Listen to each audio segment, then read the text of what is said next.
Boa noite. Todos estão bem? Oi? Então que todo mundo fique muito melhor do que quando chegou, não é? Essa é a ideia. Bem, antes de tudo eu gostaria de agradecer a casa pelo convite, a atenção de vocês. Eu sou de Bauru, interior de São Paulo, mas tenho vindo para cá, para a região, pelo menos uma vez por ano, e tenho encontrado nesta região, ou seja, entre vocês, talvez algumas coisas que eu não encontre por lá. E é muito bom vir aqui. Vocês todos são muito hospitaleiros. É muito bom, muito sentir o calor que vocês têm aqui. Muito bem. Dizem que eu sou palestrante, mas eu prefiro pensar que eu sou conversador. Eu não gosto de ficar falando uma hora aqui sozinho, sabe? Acho um pouco chato. Para vocês, inclusive. Então, eu gosto de conversar. Então, quem se sentir à vontade, quem não ficar tímido, né? E quiser conversar comigo, eu vou apreciar muito. Eu acho que a Casa Espírita é um lugar de conversa, é um lugar de fermentação de ideias, né? Onde a gente pode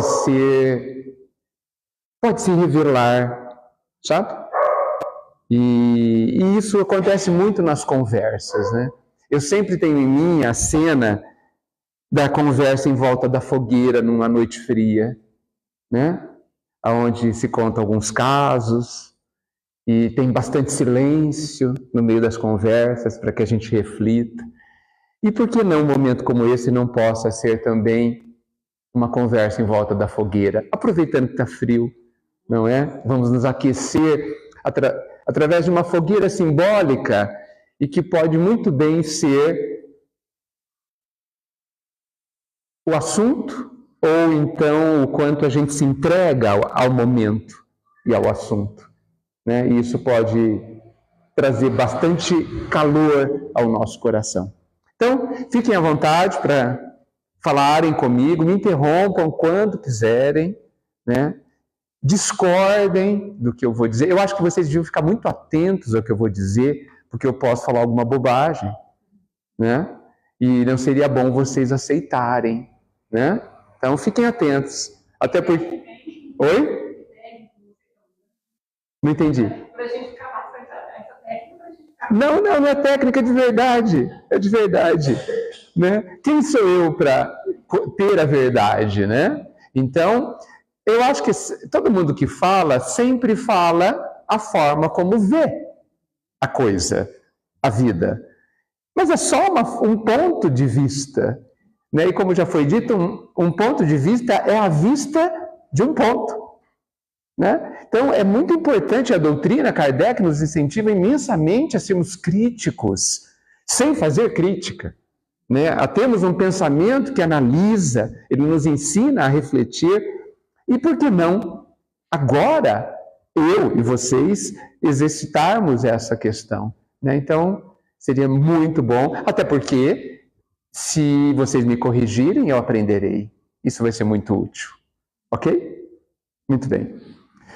O tema hoje é um tema longo, assim, uma frase diz, é quase uma pergunta, é um pedido, permita que eu fale ao seu coração. Quem é que será que está fazendo essa pergunta para a gente o tempo todo? Quem é que está nos perguntando se a gente está falando, se pode falar com o nosso coração? Deus, certamente, mas será que não é através da vida, dos acontecimentos da vida? Porque Deus não aparece para a gente ia morrer de susto, né? Se acontecesse isso, ele não aparece e nos conta. Até a gente ia gostar, porque as coisas iam ficar um pouco mais claras para a gente, né? Mas ele não vai fazer isso. Mas ele se revela e nós temos muita dificuldade de enxergar. Uma palavra que eu vi um pouquinho antes de vir para cá, no final das contas, nós vivemos muito distraídos, não é? distraído das coisas essenciais da vida. Não é? Se eu fizer uma pergunta para vocês, e aí eu vou estimular vocês a conversarem comigo, tá? Se eu fizer uma pergunta para vocês, não precisam me responder. Se vocês se lembrarem rapidamente tudo que vocês pensaram hoje, tem um tanto de pensamento que vocês pensaram hoje que diz respeito à essência de vocês? Ao espírito, ao coração, à alma? Uns 10 pensamentos. Né? Olha que a gente pensa mais de 1000 pensamentos por dia, hein? Pelo menos. Se a gente pensa tão pouco no que é essencial, talvez a gente não esteja ouvindo a vida falar com o nosso coração.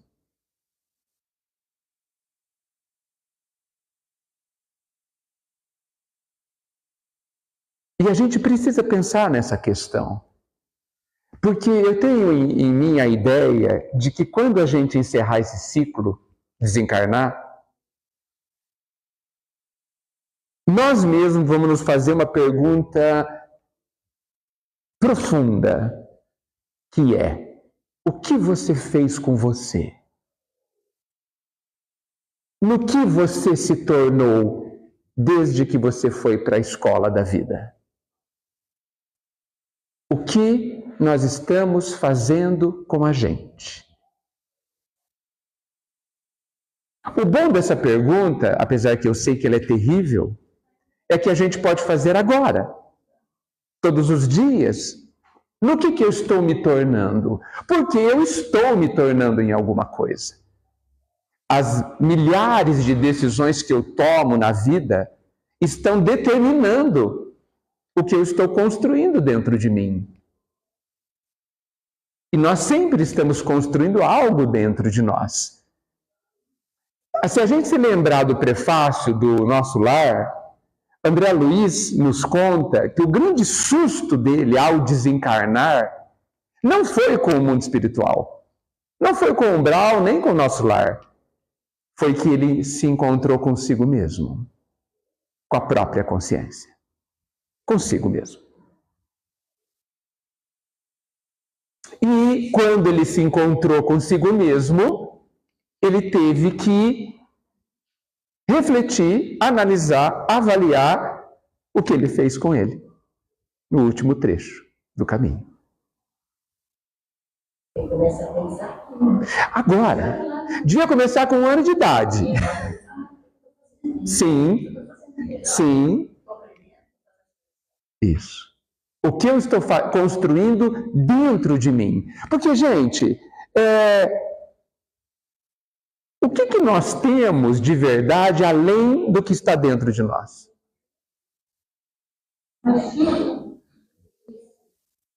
Era um Joãozinho que ali. Eu estou falando de mim agora. Só falando de profundo.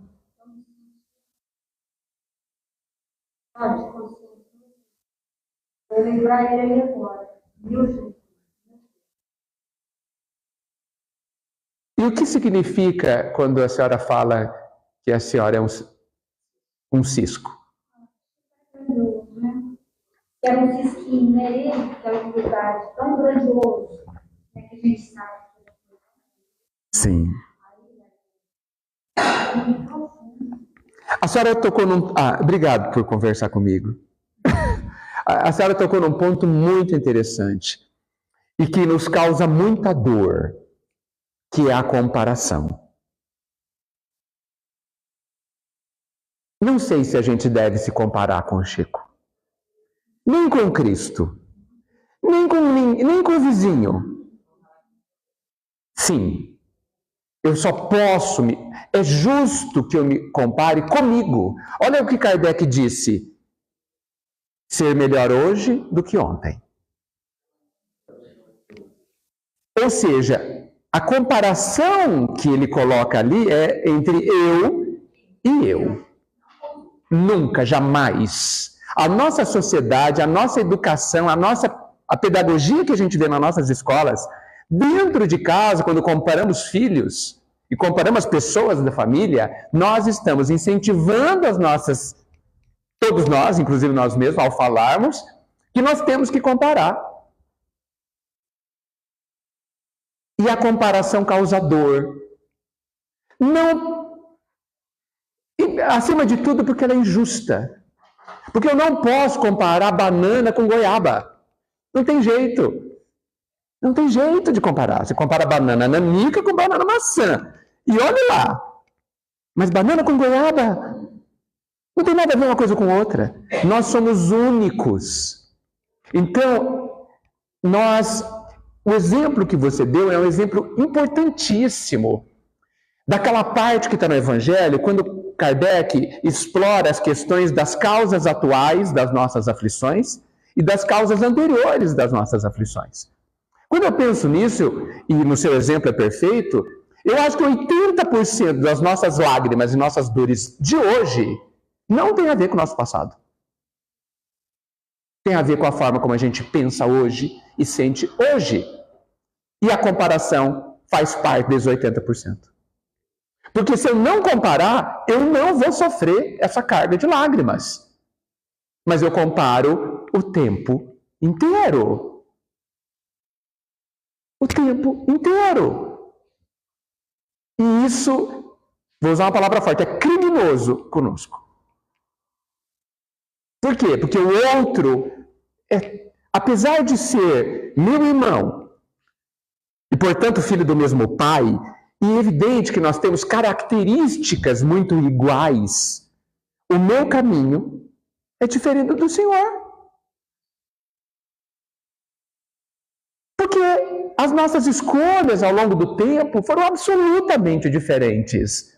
Então não pode ser comparado. Quando eu vejo alguém tocar um instrumento e falo, meu Deus, que coisa maravilhosa, gostaria de poder... Como que a pessoa consegue? Faz vidas que ele está aprendendo. Vidas. E eu que nem comecei, vou me comparar com ele? De forma nenhuma. Então a gente se machuca e a gente está viciado em comparações. Tanto é que não temos consciência de que isso é extremamente doloroso. E aí, então, comparando com o Chico, que é uma grande e importantíssima referência, ele fez outras escolhas. Ele começou antes, ele é mais velho, ele é ele. Como sempre, né, os espíritos são brilhantes nas respostas a Kardec. Jesus é modelo e guia. Nunca é para a gente fazer o que ele fez. Nós não precisamos subir na cruz.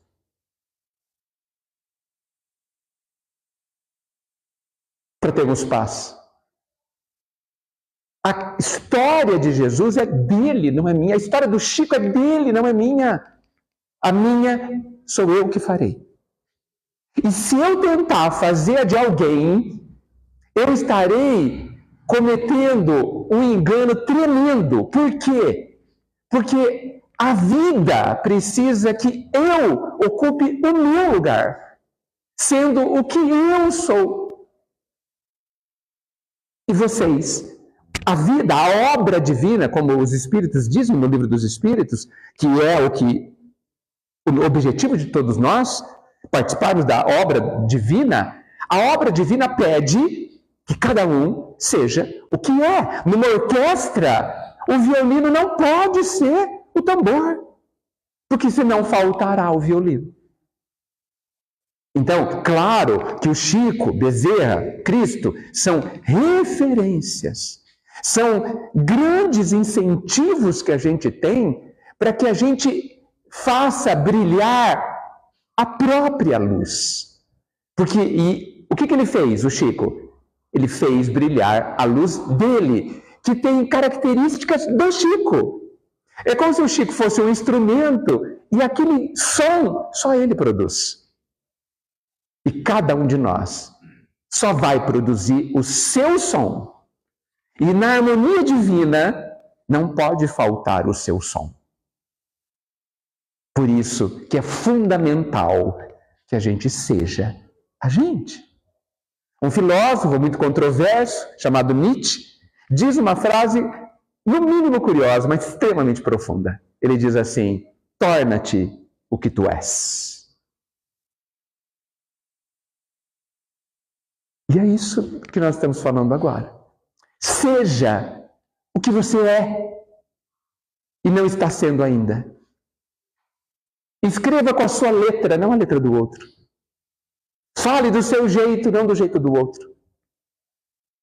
Mas olhe para o modelo. E olhe e siga o guia. O Cristo, quando diz que é o caminho serve para quê? Para ser caminhado, né? Mas quem vai caminhar o caminho? Cada um de nós. E para a gente fazer isso, eu vou ter que usar o meu pé e dar o meu passo.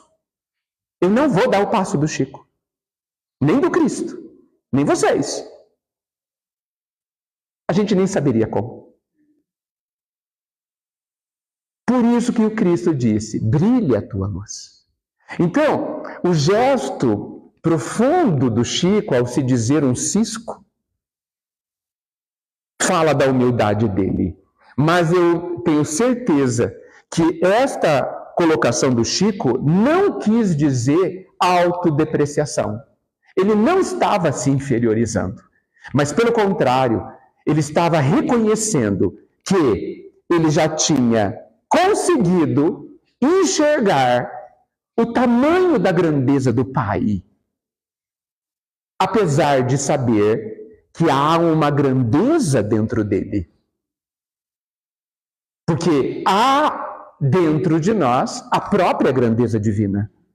E é essa grandeza que precisa ser desenvolvida em nós. E é esse o nosso desafio.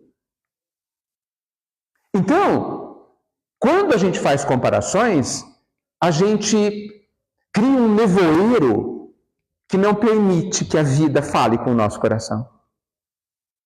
E veja, a vida fala um pouco com a nossa mente. A doutrina espírita é uma doutrina lógica e ela precisa ser, porque nós não aceitamos mais o que é ilógico, o que não faz sentido, o que nega ou confronta determinadas premissas, né? E ela vai muito bem, a doutrina espírita vai muito bem as pessoas lógicas, as pessoas que gostam de uma estrutura onde tudo se encaixa. E ela, de fato, é assim. Mas ela também precisa falar a nossa alma, aquela parte aonde a gente guarda os nossos sentimentos. Ela precisa também mobilizar. Nós precisamos permitir que ela, melhor dizendo, mobilize o nosso coração. Então, talvez a doutrina esteja perguntando para nós: posso falar com o seu coração?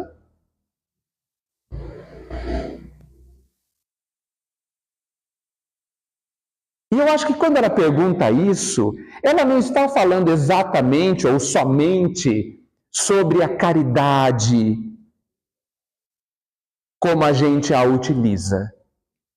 Porque se vocês, não sei se vocês vão concordar comigo, a gente se atenta bastante à questão do fora da caridade na salvação, que é evidentemente magnífico.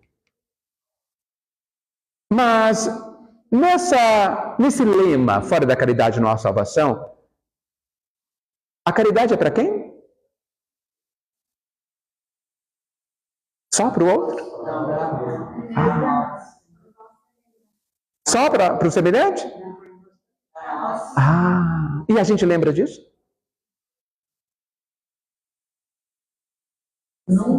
Bem pouquinho, né? Bem pouquinho, né? Percebam que a gente, de certa forma, parte de nós não está nesse movimento? E eu? Posso usar outra argumentação. A lei maior diz que a gente deve amar a Deus sobre todas as coisas. E ao próximo de que jeito?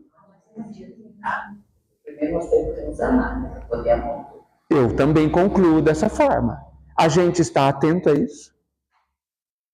Estamos nos amando para amar o outro?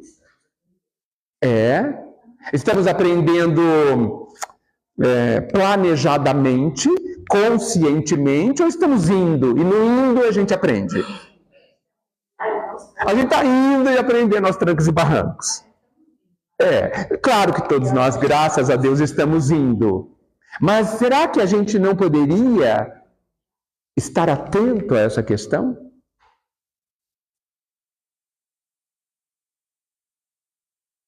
Posso até falar uma outra coisa. 500 anos antes de Jesus, na criação dos 10 mandamentos, está lá o não julgueis. A frase é só essa, o mandamento é só não julgueis, ponto. Certo? Não julgar quem? Quem? O mandamento diz respeito a quem? Ao outro? Somente? A nós também. Mas a gente se julga, né? Julgar, porque tem que fazer isso errado, não fazer um pensamento, porque existe chegar a uma conclusão se você fez certo ou errado.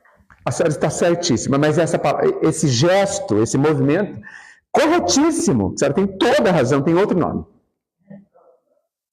Discernimento. Não é julgamento, porque o julgamento fala assim, você é má. Você é incapaz. Você é inferior. E quem faz o discernimento? Discernimento é você separar o que é, como você disse, e o que não é. Sabe quando a gente escolheu o feijão? Hoje ninguém mais escolhe feijão, né? Tinha que escolher. É um ato de discernimento. Isso é feijão, isso não é. Tá certo? A gente mandava os filhos fazer de vez em quando, né? Então, a gente precisa separar o feijão do que não é feijão. Isso não é julgamento. Sim, é muito importante. Então, quando a gente se julga, a gente não se ama. A gente se condena. A gente se castiga. Mas quando a gente se analisa, a gente fala, não aprendi isso direito. Aliás, não aprendi nada disso. Vou ter que me esforçar. Sem dores. Sem autodepreciação. Sem comparações com outros. Sem se considerar o último dos seres. Sem deixar de gostar de si. Sem deixar de enxergar o próprio valor. Quantas dores tem no meio disso tudo? Sendo que se a gente refletir sobre isso, e se a gente se educar, ou seja, se educar a ponto de não se comparar, como, por exemplo, não se julgar, e começar a valorizar os nossos esforços, os nossos feitos, comparando o que eu fiz ontem, o que eu era ontem e o que eu sou hoje, a minha vida se transforma. Eu paro de sofrer tanto. Não vou falar que é uma dor inútil porque não existe, mas eu não preciso mais. Nós já temos condições de não sofrer isso. E já é muito. Nós seríamos menos ansiosos, quase a doença do século. Nós seríamos menos depressivos, a outra doença do século. A gente possivelmente faria mais. Porque quando a gente se considera um nada, nada não faz nada. E isso acaba sendo muito confortável, porque é uma ótima justificativa para eu não fazer nada. Eu não sou nada mesmo, então eu vou ficar aqui esperando que alguém faça. Vou esperar o Chico, né? Ele está trabalhando mesmo, agora desencarnado, ele pode fazer mais ainda, né? Porque pode ficar em um monte de lugar, né? Então aqui eu vou ser sempre dependente da ajuda de alguém. E, gente, eu tenho em mim, lembra que eu disse que nós estamos construindo dentro de nós aquilo que ficará para nós, em nós para sempre, que é o reino dos céus, podemos resumir, ou é a paz, a felicidade, eu penso que ninguém vai construir por nós.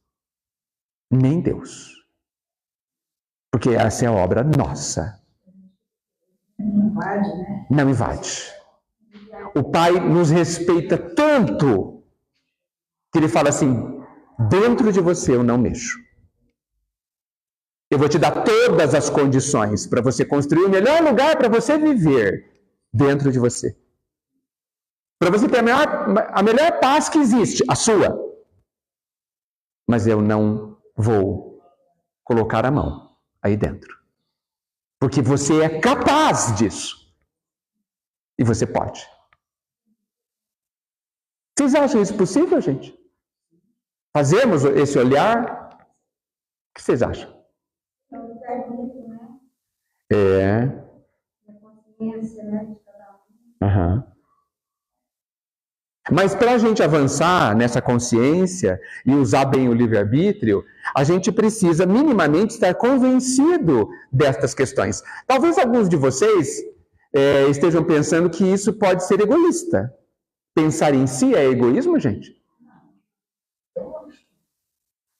Egoísmo é o entendimento quando eu só penso em mim.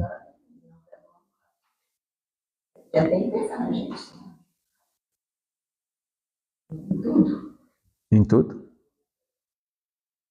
Somente na família, né? Em toda parte. Especialmente na família, porque na família nós temos lições, nós temos aprendizados muito importantes. Agora, a gente precisa tomar sempre muito cuidado que pensar em nós não é ser indiferente, porque aí é egoísmo. E nós, no fundo, não sabemos pensar em nós. Quando é que a gente fez isso? De verdade. Será que a gente não está, na maior parte do tempo, pensando em conseguir que o outro goste de nós? E isso não é pensar em si. É desejar que os outros gostem de nós. E para isso a gente se deforma. Para ser muitas vezes o que o outro quer e não o que eu quero ser. Não é? E a gente... Isso. Da questão do influenciador. Eles nem sempre são aqueles que escolhem. Mas eles têm uma seguidores igual eles. Sim. A grande questão é, eu também quero? Eu também sou influenciador? Mas a culpa de quem é influenciado, a responsabilidade de quem é influenciado não é do influenciador. É de quem se deixou influenciar. Né? Podemos pensar, o obsessor não tem força nenhuma. Se eu não abrir a porta, ele não entra. A chave é toda minha. Não sei porque a gente tem medo de obsessor, inclusive. Não precisa ter mesmo. A gente fecha a porta, ele fica lá fora. Então, gente, se a gente não pensar, se vocês não concordarem, se eu não concordar de que eu preciso aprender o que está na lei maior, amar o outro como eu amo a mim mesmo, então eu preciso aprender a me amar, eu não vou saber o que eu vou fazer no meu dia a dia. Porque, gente, a vida não acontece aqui no centro. Comigo falando e vocês ouvindo. A vida acontece lá em casa. Lá no trabalho. Na rua. A hora que eu estou aqui trabalhando, fazendo a sopa, entregando leite, né? No relacionamento que cada um de nós tem com todo mundo. E tem um outro relacionamento que todo mundo esquece, que é muito importante. O relacionamento de mim para comigo. Como é que eu me relaciono comigo? Eu presto atenção nas minhas necessidades verdadeiras? Eu ouço o meu coração, a minha essência? Ou ela está esquecida? Eu sei quais são as minhas reais necessidades? Ou eu apenas tenho as necessidades que eu comprei do mundo? Ou eu tenho carências de um coração mimado e imaturo, que exige, que faz birra? Pelo menos os corações das pessoas lá em Bauru são assim. Aqui eu não sei. Hã? Só os de lá. Que bom, viu? Por isso que eu preciso mudar para cá, viu? Para aprender aqui. Porque lá os nossos corações são mimados, né? Esperneiam, que nem as crianças de 5 anos no mercado que quer chocolate, sabe? Né? Na hora do almoço. Né? Então a gente esperneia, tal, e sofre. E os nossos sentimentos, penso eu, precisam ser educados também. Da mesma forma que a criança. Nós precisamos colocar nos nossos sentimentos limites, saber se eles são verdadeiros, se não são, se são só mimimi. Que depois que a gente consegue, a gente larga, a gente despreza, a gente não dá valor. Quantas vezes a gente faz isso, gente? Quantas vezes? Mostrando que ainda estamos bastante imaturos nos nossos relacionamentos. E por que nós estamos imaturos nos nossos relacionamentos? Porque eu não sei me relacionar comigo. Se eu não sei me relacionar comigo, como que eu vou saber me relacionar com alguém? Me expliquem. Porque eu só sei fazer com alguém o que eu sei fazer. Como que eu vou ensinar alguém a andar de bicicleta se eu não sei andar de bicicleta? Expliquem. Então, me parece imperioso que a gente se volte para a gente e se ocupe, que uma grande parte das nossas preocupações sejam em se conhecer. Está lá a resposta da questão 919 do Livro dos Espíritos. Nós precisamos nos conhecer. Está lá no meio do Memórias de um Suicida, que diz que não tem forma de evoluir, não tem forma eficiente de evoluir, se a gente não se dedicar ao conhecimento do que está acontecendo dentro de nós. Não tem jeito. Não tem jeito. Se nós não fizermos isso, nós vamos caminhando pela vida e se assustando com cada acontecimento. Se assustando com o que acontece dentro de nós, diante de cada acontecimento. E começando automaticamente a ter medo de tudo. Nós não temos medo de tudo, gente? Nós temos medo de sair na rua, de conversar com os outros, de dormir e não acordar, de comer e passar mal, de tudo, de morrer agora, de perder o emprego, temos medo de tudo. E diante do que a doutrina nos diz, do que o Cristo já nos afiançou, nós precisamos ter tanto medo assim? Nós que nem morrer podemos? A gente pode morrer, gente? Alguém aqui vai morrer? Não vai morrer. O corpo, eu sempre gosto de pensar, o corpo vai para um caminho, eu vou para o outro. E nós acumulando medos, certo? Acumulando medos. E acumular medo significa sofrer. Esse tipo de sofrimento nós não precisamos mais sofrer. Vamos esperar os karmas, né? Vamos esperar as provas e expiações, elas bastam. São suficientes. Mas nós não. Pela nossa forma de pensar, antiga,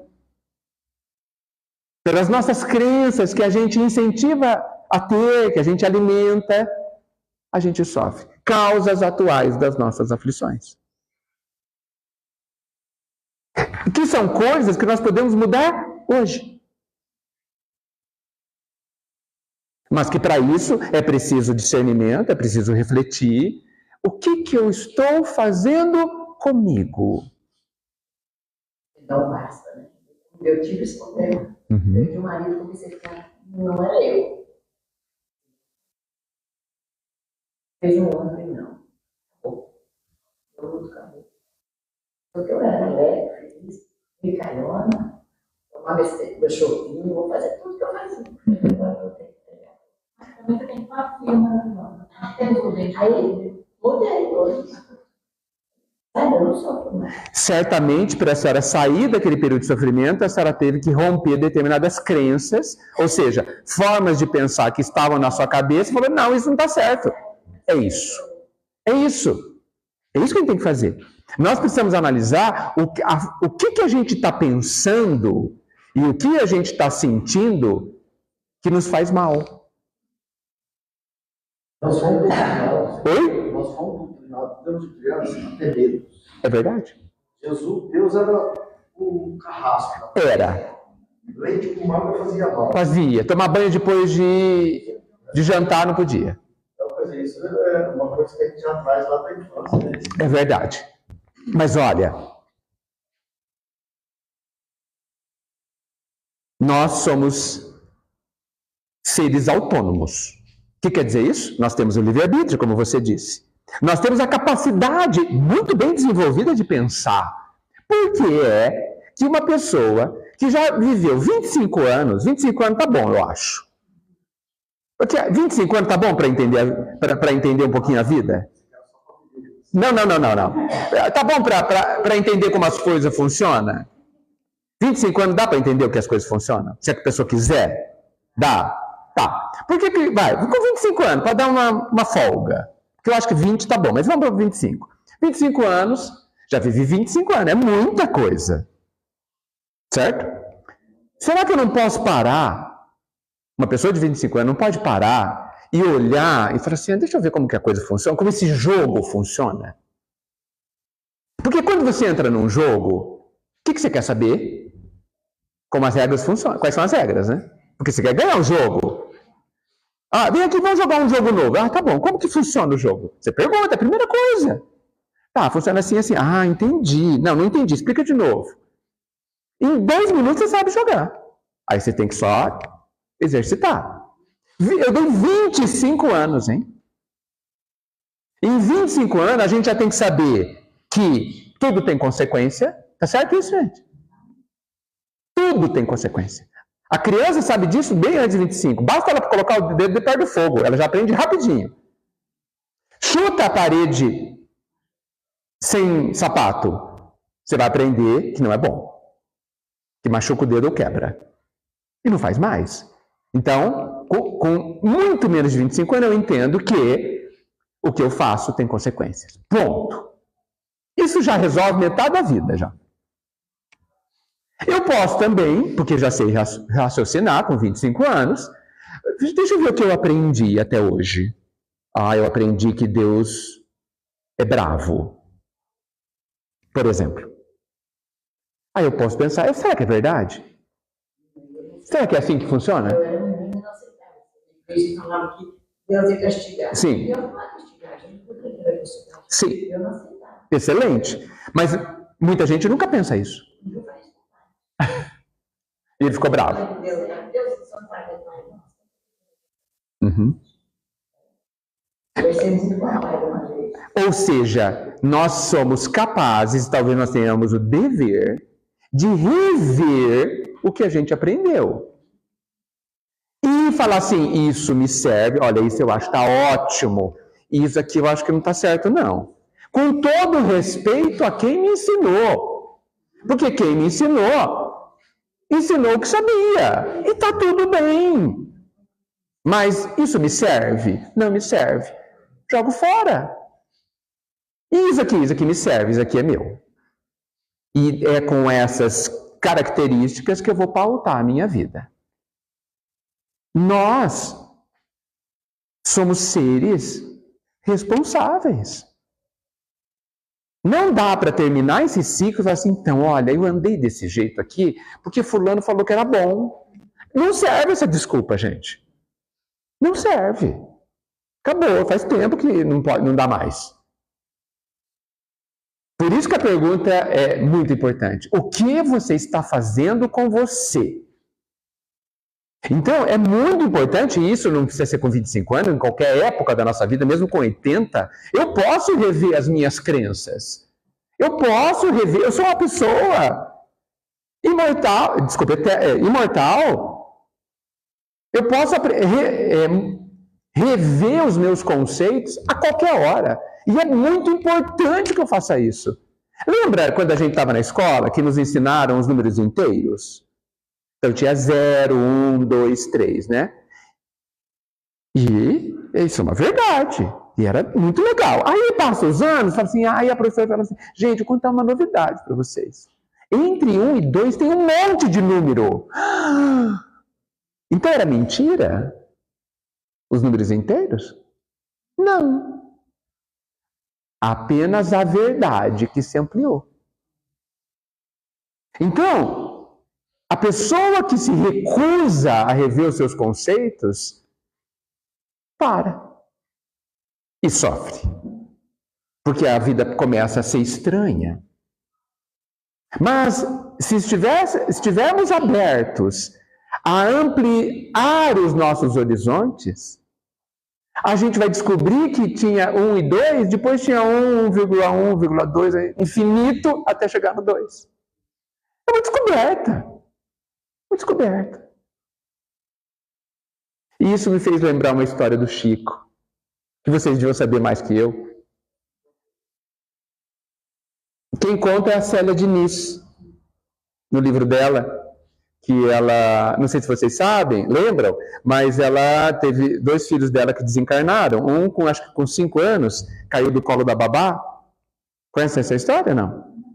Ela tinha um filho pequeno, ela foi trabalhar e caiu do colo, bateu a cabeça, uma semana depois ele desencarnou. Nossa Senhora, né? E ela sofreu aquele negócio todo, tal. Conheci o Chico, muito ligado ao Chico, família espírita desde sempre e tal. E ela ficou contente porque ela perdoou a babá. Estou em paz. E um dia, foi visitar o Chico, que sabia das coisas, né? Como vocês sabem. Oi, Célia, tudo bem? Tudo bem. Já agradeceu para a babá? Eu, como assim? Não, Chico, eu já perdoei ela. Mas não agradeceu? Ela ficou assustadíssima. Por que, Chico? Porque caiu do colo dela e não do seu. Imagina o que você ia sentir se o seu filho caísse do seu colo. Imagina o que ela, a babá, está sentindo, que caiu do colo dela. Então vocês percebam, para mim foi muito impactante essa história, porque eu achava que perdoar já era super. Não, depois de perdoar tem a lição de agradecer ainda. E aí eu me lembrei que depois de agradecer você tem que amar os seus inimigos. Olha os números inteiros e os números fracionários. Olha a amplitude. Então nós precisamos rever, questionar os nossos conceitos sempre que possível. Por isso que a gente precisa questionar, por exemplo, quando estamos com medo, se os nossos medos são justos. Se os nossos medos têm sentido. Porque se eles não tivessem sentido, a gente não precisa sofrê-los. Eu preciso questionar se eu devo comparar, como a gente estava conversando, com os outros. Eu devo questionar se eu estou sendo egoísta, eu estou gostando de mim. Eu preciso aprender a fazer essas diferenciações. Porque senão acontece o que sempre aconteceu. A gente fica no automático. A gente vai vivendo, acorda, trabalha, come, se diverte um pouco, dorme. E 80 anos se passam. Até que vem o fechamento do ciclo, graças a Deus, para a gente, quem sabe, acordar e começar de novo. Muitas das nossas dores não precisam ser choradas. Se a gente refletir sobre o que eu estou pensando e, mais ainda, o que eu estou sentindo. Se as necessidades que eu vejo em mim são dignas da minha atenção. E essa frase é forte, hein? Dignas da minha atenção, porque algumas necessidades são necessidades de uma criança que está dentro de mim e que é birrenta. E o que você faz com criança birrenta? Educa. Muitas vezes você dá uns tapas, coloca de castigo a criança birrenta que está dentro de você e que faz com que você sofra. É claro que essa criança, como toda, precisa também ser acolhida. Você também se acolhe? Ou você fica dando doces para você mesmo? Que não resolve coisa nenhuma. Exato. Doces é a ideia de se enganar. Ou você está de verdade cuidando da pessoa que existe dentro de você. Aliás, seria ótimo você já a ouvisse. Porque muitas vezes a gente se sente perdido na vida porque a gente não se ouve. Não ouve aquela essência que está dentro de nós. Eu não lembro. Lembra? Existe uma questão no Livro dos Espíritos. Aonde estão escritas as leis divinas? Na sua consciência. Na sua essência, portanto. A gente consulta essa sabedoria que todos nós temos? Não, né? Então, é extremamente óbvio, natural, que estejamos perdidos. Porque não vamos nos enganar. A doutrina, se ela continuar presente aqui dentro, nós continuaremos perdidos. E não adianta ler o Livro dos Espíritos nos últimos 40 anos, tá, gente? Não adianta. Isso não é suficiente. Vou dar um exemplo para vocês. Digamos que eu dei para vocês um livro de como construir uma cadeira. Simples até. Quer dizer, parece simples. Você vai ler esse livro de como construir essa cadeira por 30 anos. Tá bom? 30 anos? Não é um livro grande. Depois de 30 anos, você vai fazer a cadeira. Não, depois de 30 anos, você vai fazer a cadeira. Eu não sento nessa cadeira. Não sou louco. Por quê? Porque essa cadeira não vai parar em pé. Ler o Livro dos Espíritos só 40 anos resolve alguma coisa? Não. Então, a gente precisa abandonar essa ideia que eu ouço muito nas casas espíritas. Não, eu já sei o Livro dos Espíritos. Não. A gente só sabe se a gente fizer. Tem uma frase que eu gosto muito de lembrar que fala assim: saber e não fazer é ainda não saber. Eu só sei quando faço. Eu só sei a hora que eu subo na bicicleta e aprendo a me equilibrar. Senão eu não sei andar de bicicleta. Por isso, agora, aproveitando a bicicleta, quando a gente dá a bicicleta para a criança, o que acontece? Logo que ela pega a bicicleta e anda, ela cai. E o que ela faz depois que ela cai? E faz o quê?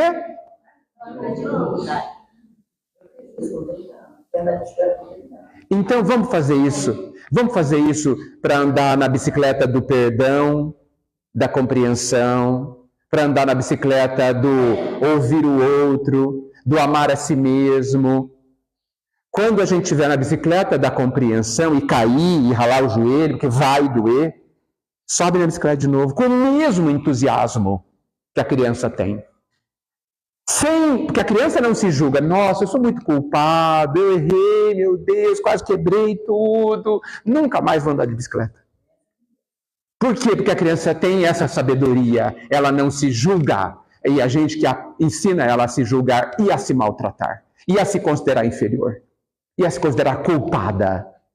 E depois, quanto adulto, a gente tem que se desconstruir essa ideia. E é muito mais difícil. Então, hoje eu tenho 60. Tudo bem. Olhando o passado. Ok. Tem dia que a gente conversa certas coisas que quem não tem problema. Graças a Deus nós temos problemas. Olha, voltar atrás e poder tudo de novo. Vamos começar a E isso é muito sábio. O Chico disse, né, que a gente não pode mudar o nosso começo, mas podemos mudar o nosso futuro. Aliás, cada instante nós temos a oportunidade de fazer um futuro novo. Mas só que a gente fica olhando para trás e Mas a gente Gente, a lição que está passando. O passado. Passou para o problema? Passou. Você sabe que aqui foi para nós aprender, para não melhorar. O passado é uma biblioteca. A gente vai lá, consulta, mas ninguém mora na biblioteca. Olha o que a criança faz. Ela cai, rala o joelho e aprende alguma coisa para se equilibrar. E depois de ela ralar uns 3, 4 joelhos, não cai mais. Por que a gente não faz isso para os nossos erros? Por que a gente se maltrata tanto só porque a gente erra? E o só é de propósito. Qual o problema? É proibido errar, gente? Não? Então por que a gente se julga tanto quando erra e julga o outro? Os estudantes, que somos nós, para finalizar, estão autorizados a errar. O professor não. Por isso que Jesus não erra. Já é professor. Mas nós podemos errar. O que nós não podemos fazer é não aproveitar o erro. Permanecer no erro. Exato. Quando eu erro, eu preciso olhar para ele e aprender. E aí ele se torna degrau para o meu acerto e para a minha alegria. Gente, muito obrigado por essa conversa tão boa. Nosso tempo acabou, tá? E eu gostei muito de conversar com vocês. Gostaria de conversar mais, com mais de vocês. Mas quem sabe? Muita luz a todos. Muito obrigado.